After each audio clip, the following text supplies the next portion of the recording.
Ang kamakailang political history sa Iraq ay minarkahan ng anarchy at violence. Pero hindi ito breaking news para sa kanila. Naniniwala ang ilang mga Iraqis na ang pagpapatalsik sa kanilang monarchy mahigit 60 years na ang nakakalipas ay ang may kasalanan sa kasalukuyang instability ng kanilang bansa. Ang sumunod ay isang republika na madaling kapitan ng instability at pagkatapos ay ang diktadura ni Saddam Hussein. Dahil dito at sa iba pang mga pangyayaring naganap sa nakalipas na 20 years, ang medyo maunlad na panahon kung saan ang royal family ay namuno ay tila isang golden age kung ihahambing natin. Gayunpaman, itinuturo nila kahit noon pa man na hindi lahat ay nasa perpektong pagkakasunod-sunod. Ang discontentment sa impluwensya ng West countries, gayon din ang matinding paghihiwalay sa pagitan ng mayayaman at naghihirap ay nagsimula na magdulot ng ilang alitan. Ang kaguluhang ito ay nagresulta sa isang rebelyon noong 1958 na sinundan naman ng isang kudeta. Ang marahas na katangian ng coup ay isang foreshadowing sa kung ano ang darating. Ang pinuno ng coup ay pinatay makalipas lamang ang 5 taon.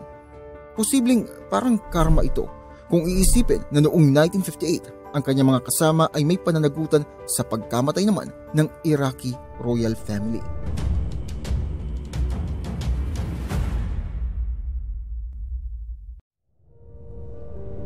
Bago ang coup, ang royal family ng Iraq ay nasa kontrol lamang ng bansa sa loob ng 37 years. Kinailangan ng ilang taon para sa rehiyon upang maabot ang isang estado ng katatagan kasunod ng pagbagsak ng Ottoman Empire noong World War I. Ang British ay may mandado dito para sa karapatang kontrolin ang administrasyon at nais nilang magkaroon ng ilang masasabi sa kinabukasan ng bansa. Noong 1921, pinili ng mga pinuno ng Great Britain at iba pang mga bansa sa Europa si Faisal, anak ni Hussein ibn Ali, Sharif of Mecca, para maging hari ng Iraq. Dahil miyembro siya ng Saudi Arabian Hashemite Dynasty, malaki ang pag-asa ng British na mapapanatili nila ang kanilang kontrol sa rehiyon sa pamamagitan niya. Sa kanyang paghahari ng 12 years, nakita ni Faisal I ang pagtatapos ng mandato ng Britain at ang pagtatag ng Iraq bilang isang malayang kaharian. Nakita din niya ang pagtatapos ng pananakop ng Britain. Ang kanyang anak na si Ghazi ang pumalit sa kanya sa trono, pero nagawa lamang niyang mamuno sa loob ng 6 taon bago siyang mamatay sa isang aksidente sa sasakyan.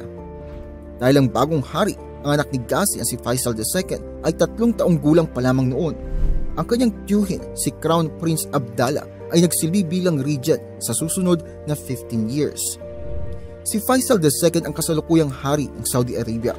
Kasunod ng kanyang pagtatapos mula sa Harrow School sa England noong 1953, si Faisal ay naging legitimate monarch ng Saudi Arabia. Kahit na si Faisal II ang namumuno sa Iraq sa panahon ng pagpapalawak ng ekonomiya at pagpapalawak ng industriya ng bansa, marami sa mga karaniwang mamamayan ng bansa ang naggalit sa patuloy na malapit na ugnayan ng monarchy sa mga Western powers. Pagkatapos ng Suez Crisis noong 1956, ang sama ng loob dahil sa mga ugnayan sa Britain ay mas lalo pang lumaganap. Ang fact na nag-coexist ang mga iba't ibang grupo ng relihiyon at ethnic group sa Iraq ay isa pang pinagmulan ng pagtatalo. In particular, ang mga Shiite Muslim noon ay may impresyon na ang kanilang mga interes ay kinakatawan naman ng isang Sunni Muslim king. Sa panahon na yon sa Iraq, ang mas naunang henerasyon ay nadismaya at nabigo sa katotohanan na ang mas lumang henerasyon ay patuloy na humahawak ng kapangyarihan sa gobyerno. Ang Free Officers ay ang pangalan na ibinigay sa isang maliit at lihim na grupo na lumitaw sa hanin ng mga Iraqi Armed Forces at nagsimulang gumawa ng mga plano para sa isang revolusyon. Isang mataas na opisyal na nagngangalang Abd al-Karim Qasim ang nagsilbing pinuno. Inutusan siya at ang kanyang brigade na pumunta sa Jordan bilang tugon sa mga tensyon ng Jordan sa Israel at nakita niya ito bilang isang pagkakataon at sinamantala niya ang pagkakataong ito. Gumawa siya ng desisyon na ang kanyang hukbo ay sakupin at kontrolin ang Baghdad kapag madali nila itong magagawa. Simula ng alas 5 ng umaga, ang matagumpay nilang plano ay tumagal lamang ng 1 oras. Alas 6 ng umaga, noong July 14, ang rebelling grupo ay pumasok sa lungsod at mabilis na nakontrol ang ilang mahalagang lugar. Kabilang dito ang radio station, ang main intersection, ang post office at ang mga telegraph office. Mayroong ilang iba't ibang bersyon ng sumunod na nangyari, pero isang bagay ang tiyak dito. Ang ilan sa mga rebelding sundalo ay pumunta sa Rehab Palace kung saan nananatili ang hari.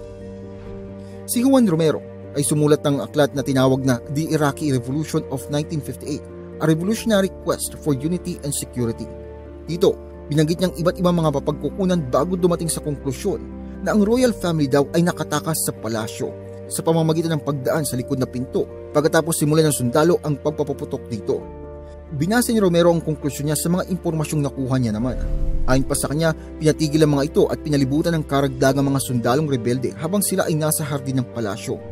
Tinangkan ng mga bantay ng hari na protektahan naman ng royal family na nagresulta ng pagpapaputok ng mga sundalo sa royal family.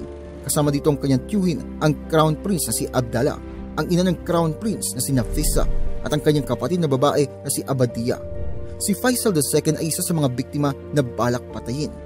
Iminungkahay ni Romero na binalak ng mga rebelde na patayin si Haring Abdallah kayong din ng punong ministro na si Nuri al-Said na nahuli at napatay ng sumunod na araw.